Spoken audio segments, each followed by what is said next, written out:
leído, la primera clasificación que muestra son los datos primarios y los datos secundarios. Los datos primarios son aquellos que se investigan con un propósito específico que enfrentan un problema. Este tipo de recolección de datos es compleja, es más larga y genera más costos. Y de ahí encontramos los datos secundarios, que son de fácil acceso, de menor costos, y la recolección de datos es mucho más rápida. Los datos secundarios son aquellos que fueron reunidos con un propósito diferente al problema que enfrentan. Los datos secundarios a la vez se subclasifican en internos y en externos. Los internos es la información que encontramos dentro de la organización y los externos es lo que encontramos fuera de la organización por otros medios o por otras fuentes. De ahí encontramos la clasificación de datos de manera individual o familiar, que reúne los datos demográficos, que son aquellos como la edad, la dirección, tu nombre completo, la ocupación, tu nivel de ingreso, el teléfono, el estado civil, donde trabajas o donde estudias, y el sexo. Y los datos psicográficos son aquellos que prácticamente reúnen los intereses que practican las personas. De ahí encontramos los datos comerciales generales, que se dividen en guías, en directorios, en índices. Las guías son fuentes de información general. Los directorios reúnen información específica de las personas o de las organizaciones, y los índices localizan información sobre un tema en específico en varias publicaciones diferentes. De ahí encontramos datos estadísticos no gubernamentales. Estos prácticamente reúnen datos estadísticos como su nombre lo dice. A través de ellos se puede generar una gráfica estadística, se puede generar y se pueden obtener información importante. De ahí tenemos los datos del censo. Esos datos son datos estadísticos que generalmente lo aplican los países, ciertos países. Y de ahí encontramos la base de datos digitalizadas. Aquí estamos hablando de bases de datos en línea, bases de datos por internet y bases de datos fuera de línea. La en línea son la banco de información central, en el cual usted ingresa a su computadora y a través de ella usted puede darse cuenta de los datos y analizarlos.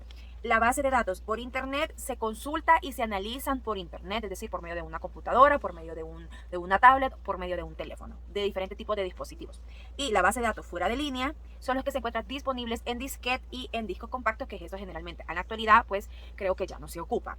De ahí encontramos una subclasificación de los datos en línea y fuera de línea. ¿Cuál es esta subclasificación? En ella encontramos la base de datos bibliográfica, la base de datos de números, la base de datos de directorio, la base de datos con fines especiales. La primera, la bibliográfica, es aquella que se compone con citas de artículos de diferentes fuentes, de revistas, de blogs, de catálogos.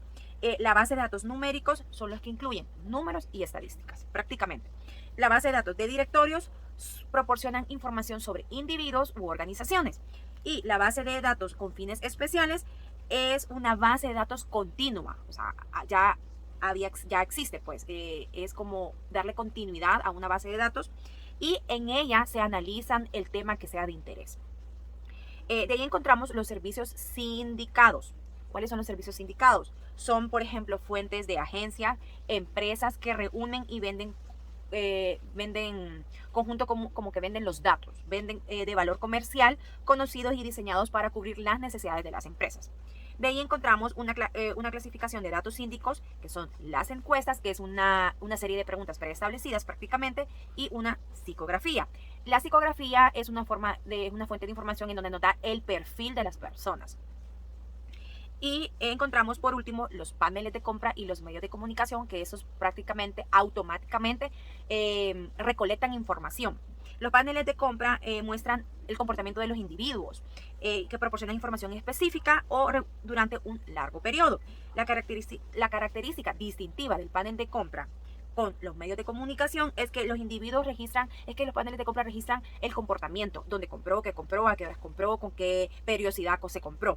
Y los paneles de medios de comunicación son dispositivos digitales, televisión, por ejemplo, en este caso también ahora las redes sociales, pueden a través de los medios de comunicación, estos recopilan información automáticamente de cómo el usuario se comporta. Prácticamente esa es la clasificación de todos los datos que se muestran. ¿Para qué sirven? Sirven para tener información de comportamiento del usuario o de los clientes, comportamientos de compra, comportamientos de horarios, en qué mes compran más, qué día de la semana se compra más, en qué, digamos, mes del año es temporada alta o temporada baja. Y además se pueden identificar problemas, se puede tener más claro qué tipo de problemas tiene el usuario con el servicio, con la compra, con el producto, qué nuevos productos necesitan, qué nuevos productos ya no ocupan, ya no se venden, ya pasaron de moda o ya se encuentran desfasados. Además, se puede tener con esa recolección de datos también sirve para saber si hubo pérdidas, si hubo ganancias, qué mes hubo más pérdida, qué mes hubo ganancias. Realmente la recolección de datos arroja datos muy importantes o información muy importante para la empresa que le puede ayudar, perdón, a ser exitosa o a irse a la quiebra prácticamente. La recolección de datos se puede hacer por varios medios que son la clasificación, es decir, lo podemos hacer por medio de sistemas que ya están programados, ya están preestablecidos, perdón, por programas específicos, podemos hacerlo por encuestas, podemos hacerlo por diferentes fuentes de información que nos arrojan todo tipo de, valga la redundancia, información y que nos va a ayudar a que la empresa, o en este caso el área de marketing, tenga más certeza de qué está funcionando en la empresa y qué es lo que no está funcionando. Muchísimas gracias.